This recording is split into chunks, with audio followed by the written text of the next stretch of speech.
What up is Marcus with Dynasty Football Dads. We got a special video about Ja'Marr Chase, and I have one of the strongest stances on Ja'Marr Chase. Should you draft him? Should you not? We'll go right after this intro. Now turn up.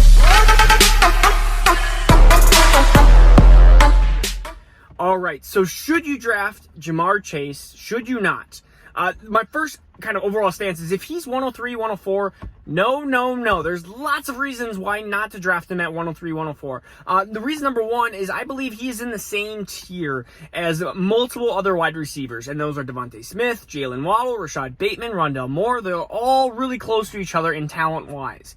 And even if you think that Ja'Marr Chase is the best wide receiver, ultimately you have to think that he is leaps and bounds better than these other four wide receivers, at least than Rashad Bateman and Devontae Smith, if you want to draft him in the 103 spot or 104 spot, because you're value-based drafting, you're not doing it the right way otherwise. And so let's just go back to 2020, kind of back a year, and see CeeDee Lamb was my number one wide receiver, and I think he was in a tier by himself. And then we had a tier two of Justin Jefferson and Jerry Jeudy. Some people had Jalen Reagor, I did not. And then you had tier three wide receivers: Brandon Ayuk, Michael Pittman Jr. There's multiple other wide receivers in that kind of tier as well. So if you were to draft CeeDee Lamb, number 3 overall, like some people did, and I said running backs. But let's just say you drafted CeeDee Lamb as the first wide receiver off the board, which a lot of times was 103 to 105. And let's say you didn't trade back.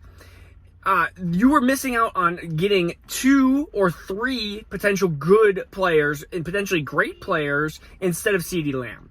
So let's look at that, what that would have looked like, and what you can project now into 2021, and how you can utilize information in the past to help try to predict the future.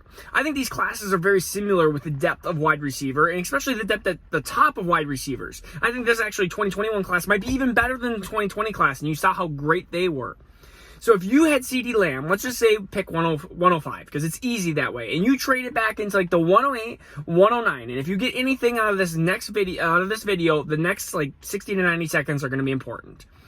You traded 104, 105 away for 108 and 110, or 108 and 111, or something along those lines.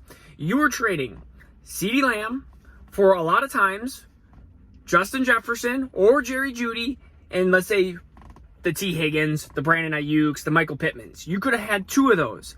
And in some cases, if you had 103 and had CeeDee Lamb, you could have moved back to like 107, 108, and you could have got maybe Justin Jefferson and Jerry Jeudy. Or you could have collected 3 picks or 4 picks of these wide receivers. 103, maybe you got 108, 110, and 201. You could have had a plethora of wide receivers. And if you listen to a lot of us, like people that follow Dynasty, we would have told you, Henry Ruggs, probably not a great decision. A lot of people, including myself, said Jalen Reagor. We don't really like his TCU production and everything like that. I was like, I don't want him. I was really hoping that he wouldn't fall to me in the beginning of the second. A lot of times he was taken way earlier, a lot of times earlier than Jeudy and Jefferson. But even, let's just say, worst case scenario is you drafted, let's say, Reagor, and let's just say you went with another bust pick of like Bryan Edwards. That is like the worst case scenario that would have happened. There's so many other possibilities that would have increased your value from having CeeDee Lamb to having 2 really good players and potentially even 3 really good players. So now let's look forward into this to the 2021 season. We have Ja'Marr Chase. Let's see, a lot of people are drafting him 102, 103. Well, I have a dynasty chart here, a trade chart, and in Superflex, even think that these wide receivers are going to get pushed back further.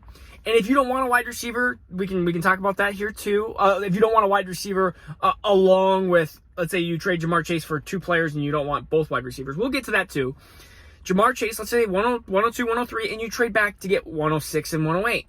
You are now trading Ja'Marr Chase for Devontae Smith, for maybe a Rashad Bateman. Maybe you're getting both of those 2 for Ja'Marr Chase. So let's just say you have to think that Ja'Marr Chase is not only the best wide receiver in the class, and not only that he's better like a little bit, but he has to be substantially better than Devontae Smith and Rashad Bateman, because you're getting 2 for the price of 1.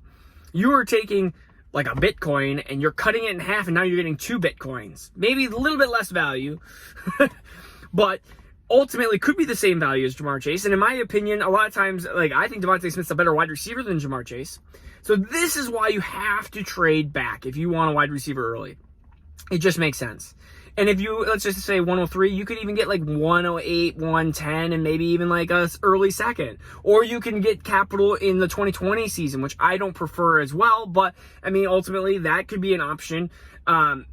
There's a lot of different things that you can do. And I think if you're drafting wide receiver early, it is a mistake with all these tier 1 wide receivers. So, what happens if you don't want both wide receivers? You can still get yourself potentially Kyle Pitts. Let's say you go from 103 to, let's say, 105 and 109 or something like that. You can pick up Kyle Pitts at 105, and then you can draft again a wide receiver like Jalen Waddle at 109, and boom, now you have maybe, let's just say, Jamar Chase and Jalen Waddle. Let's say Waddle just doesn't perform as well as Chase, which happens. It may happen, but now you have Kyle Pitts, a generational talent at 105. You have now just basically expanded your value. And I think that's why it's so important to do not draft Chase 103. I will argue this, even if Jamar Chase comes out and is the wide receiver 5 in Dynasty. If he turns into the draft class of 2019 where he becomes like the A.J. Brown out of it. Even A.J. Brown wasn't the wide receiver 1 in that class. If you remember right, it was mostly N'Keal Harry. And so a lot of times we put value too much on a player that is still in a tier. And we do this in redraft, we do this in Dynasty, we get stuck into the kind of like oh my goodness, it's the beginning of a tier, I don't want to trade back still. It's like, why? You get almost stuck into love with one of these players because you keep watching him and you're like, oh my goodness, like I've had this 103 pick for 6 months, 8 months, 12 months, and you're like, oh my goodness, I want Jamar Chase. You get stuck into this kind of phase, and you're like, oh, well, maybe he is better, so much better than all the other wide receivers. And I don't think that that's the case.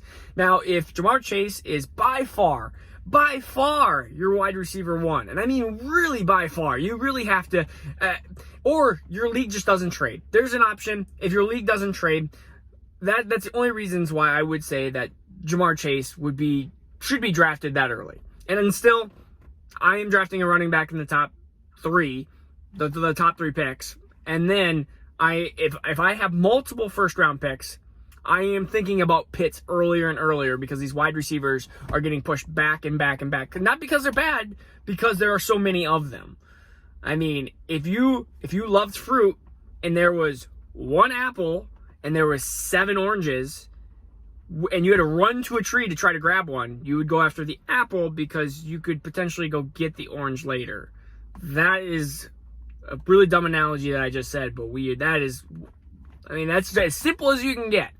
So, again, this is Marcus Dynasty Football Dads. We're giving away a Jerry Jeudy jersey. You can see here. I'm just in my car just watching people go into the grocery store, which I need to go to. All right. I'll see you tomorrow. Peace out.